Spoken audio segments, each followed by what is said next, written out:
नमस्कार। आपका अखबार के इस अंक में आपका स्वागत है। मैं हूं प्रदीप सिंह। दिल्ली के मुख्यमंत्री अरविंद केजरीवाल के सारे बहाने खत्म हो चुके हैं। उनको ईडी ने 5 नोटिस भेजे। पांचों नोटिस के बाद वो ईडी के सामने उपस्थित नहीं हुए। हर बार उनका जवाब यही था कि ईडी का जो नोटिस आया है वो गैर कानूनी है। इस तरह के नॉन स्पेसिफिक समन्स जब ईडी भेजता है तो कोर्ट उसको क्वैश कर देता है। ये इलीगल है, ये पॉलिटिकली मोटिवेटेड है। ईडी जो है बीजेपी के दफ्तर की तरह काम कर रहा है और पॉलिटिकल वेंडेटा के तहत जो है उनको समन्स भेजे जा रहे हैं। उनके खिलाफ कोई आरोप नहीं है, कोई केस नहीं है। एक झूठे केस में उनको फंसाने की कोशिश हो रही है। ईडी जो है धैर्यपूर्वक समन्स भेजता रहा और ईडी ने छठी जो चार्जशीट शराब घोटाले में फाइल की उसमें इस बात का जिक्र किया कि 45 करोड़ रुपए इस घोटाले से जो आए, मतलब बहुत सारे पैसे आए, उनमें से 45 करोड़ रुपए गोवा के चुनाव में आम आदमी पार्टी ने इस्तेमाल किया। इसी चार्जशीट में, छठी चार्जशीट में ही संजय सिंह का नाम था और इसी में अरविंद केजरीवाल का भी नाम। अब अरविंद केजरीवाल के सामने देखिए, अरविंद केजरीवाल अगर ईमानदार होते, जो वो कहते हैं कि वो कट्टर ईमानदार हैं, तो उनका पहला दायित्व था कि पहला जो समन आया ईडी का उसको लेकर वो सीधे अदालत जाते कि देखिए हमको एक गैर कानूनी समन भेजा गया है, आप इसको क्वैश कर दीजिए, इसको रद्द कर दीजिए और मेरे खिलाफ जो पॉलिटिकल वेंडेटा चल रहा है उसको रोक दीजिए। याद रखिए, अरविंद केजरीवाल किसी समन के खिलाफ अदालत नहीं गए। ये वही अरविंद केजरीवाल हैं जो इंडिया अगेंस्ट करप्शन के आंदोलन के दौरान ये कहते थे, जब बाकी लोगों को, सोनिया गांधी और दूसरे कांग्रेस नेताओं को ईडी से समन आते थे तो कहते थे कि ये बड़े शर्म की बात है कि हमारे देश के नेता ये जांच एजेंसी के समन पर उपस्थित नहीं होते। इससे ज़्यादा शर्मनाक कुछ नहीं हो सकता। लेकिन जब उनको समन आया तो ये गर्व की बात हो गई उपस्थित न होना। तो उनके सामने जो है रास्ते दो ही थे, या तो अपीयर हो या फिर गिरफ्तार हो। तो उनकी गिरफ्तारी का रास्ता खुल गया है। शराब घोटाले में अरविंद केजरीवाल कैसे फंसते हैं इसके बारे में थोड़ा सा जान लीजिए। पहले भी शायद बताया होगा।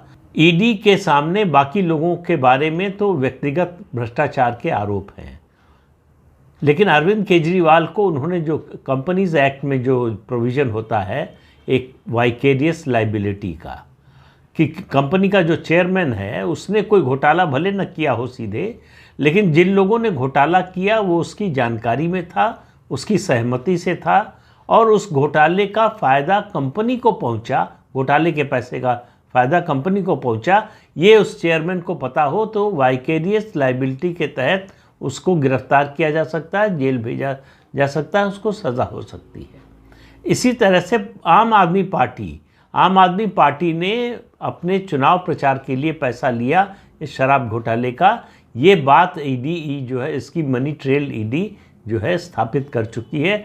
ऐसे में पार्टी का प्रमुख होने के नाते वाइकेरियस लाइबिलिटी बनती है अरविंद केजरीवाल की। अरविंद केजरीवाल ये बात समझते हैं, लगातार उनको समझ में आ रहा है। वो खुद IAS ऑफिसर रह चुके हैं। उनको मालूम है कि ज़्यादा देर तक ईडी के समन से वो बच नहीं सकते थे। उनको कभी न कभी ईडी के सामने पेश होना ही था। तो इसके लिए वो तैयारी कर रहे थे विक्टिम कार्ड खेलने का। अपनी पार्टी के लोगों को बुलाकर ये बैठक करना कि जेल से भी मैं चला सकता हूं सरकार, जेल से भी चलाऊंगा सरकार, आप इसके बारे में जनमत संग्रह कीजिए। इसके अलावा जो है कि मुझे फंसाने की कोशिश हो रही है, झूठे केस में फंसाया जा रहा है। और यहाँ तक कि उनकी सरकार में एक मंत्री ने तो यहाँ तक कह दिया कि ईडी ने कोर्ट में जो गवाहियों के साक्ष्य पेश किए हैं, वीडियो रिकॉर्डिंग पेश की है, उसमें से ऑडियो निकाल दिया है।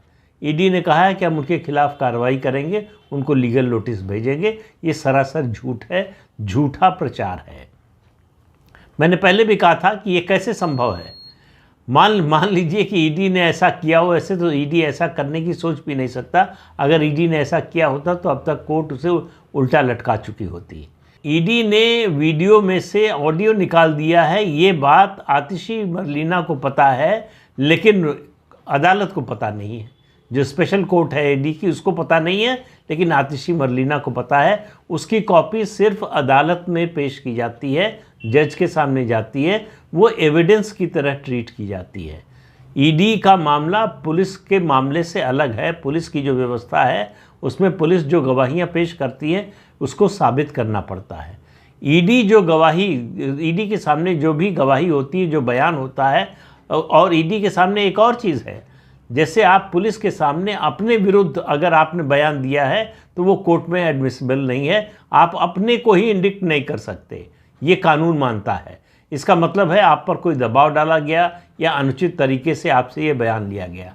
लेकिन एनफोर्समेंट डायरेक्टरेट के केस में अगर आप अपने खिलाफ कोई बयान देते हैं या ऐसा बयान देते हैं जिससे आप दोषी सिद्ध हों या आपको दोषी सिद्ध करने में मदद मिले, तो वो भी एविडेंस के तौर पर ट्रीट किया जाता है।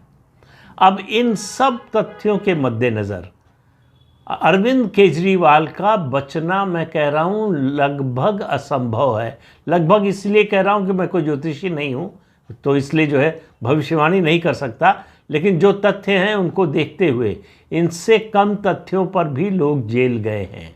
अरविंद केजरीवाल के जेल जाने में कोई शंका नहीं रह गई है। आपको याद होगा कि इसी तरह से 9 समन भेजे थे ईडी ने झारखंड के मुख्यमंत्री हेमंत सोरेन के खिलाफ। उनको बुलाने की कोशिश की, वो आने से मना करते रहे। वो भी इसी तरह के बहाने देते रहे कि ये इलीगल समन है, पॉलिटिकल वेंडेटा है, ईडी जो है बीजेपी के कार्यकर्ता की तरह, बीजेपी के पार्टी की तरह काम कर रही है। ये सब आरोप वो लगाते रहे और आखिर में ईडी ने उनको आखिरी जो समन भेजा उसमें कहा कि बताइए हम कहाँ आ जाएं आपसे पूछताछ करने के लिए, आपके घर आ जाएं, आपके दफ्तर आ जाएं या और कोई जगह जहां आप चाहते हो।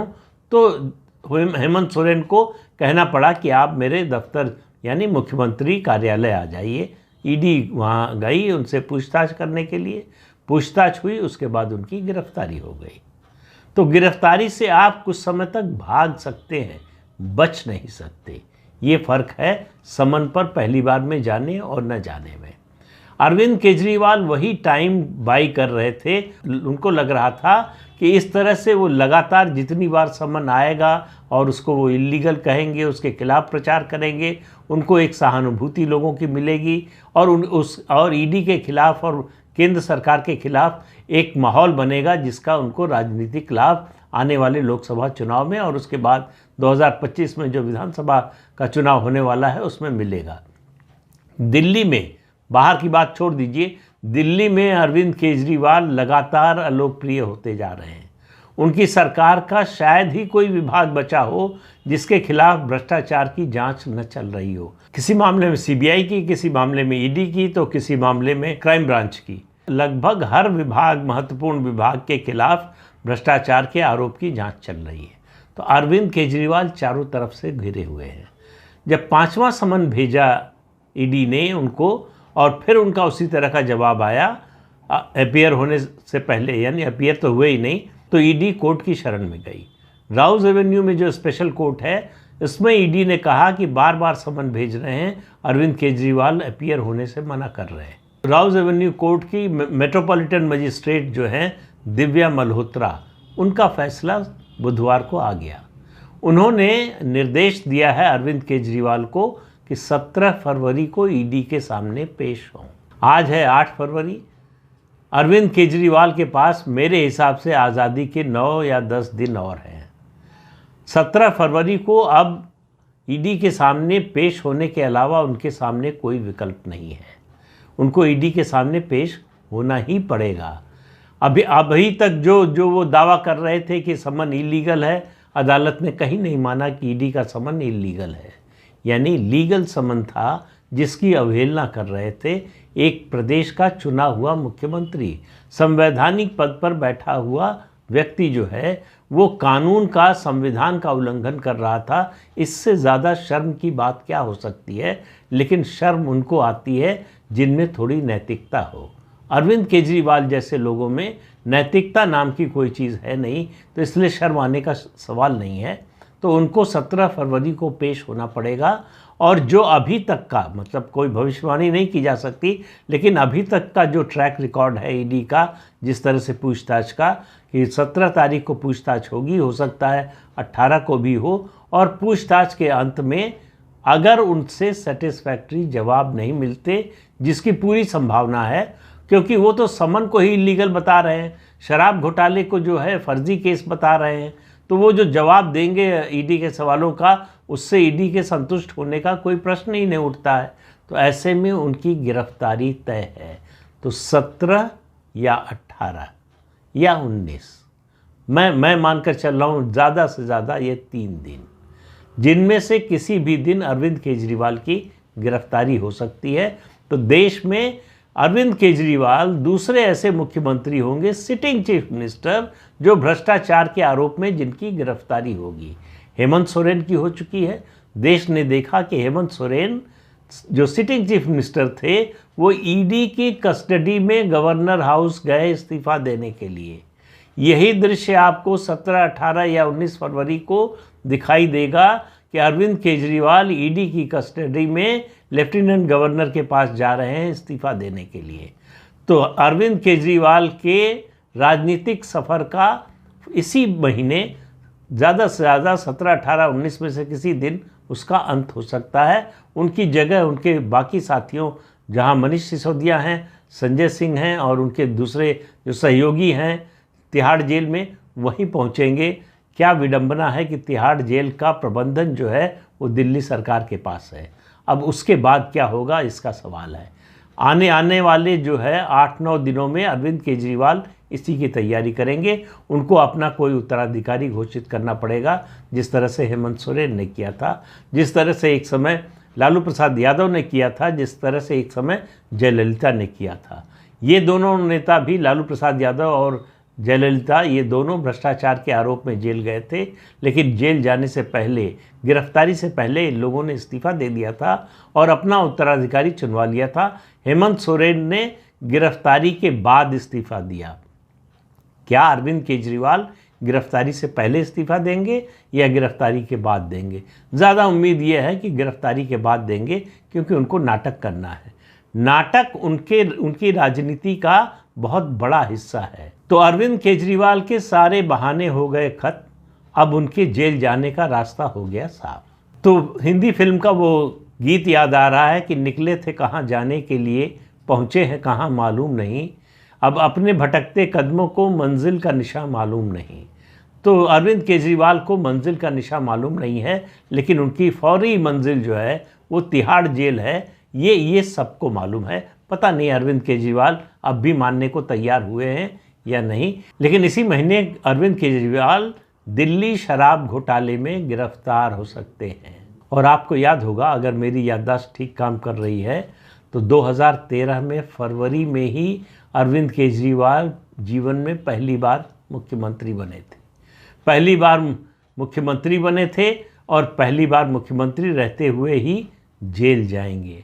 ये इसे आप इत्तेफाक कहें या उनकी कर्मगति, जो भी आप कहना चाहें, लेकिन अरविंद केजरीवाल को जेल जाने से अब कोई बचा नहीं सकता। तो इस अंक में इतना ही। अगले अंक में फिर मिलेंगे किसी नए मुद्दे के साथ। तब तक के लिए अनुमति दीजिए। आपसे अनुरोध है कि ये चैनल देखिए, शेयर कीजिए, लाइक कीजिए और सब्सक्राइब जरूर कीजिए। नमस्कार।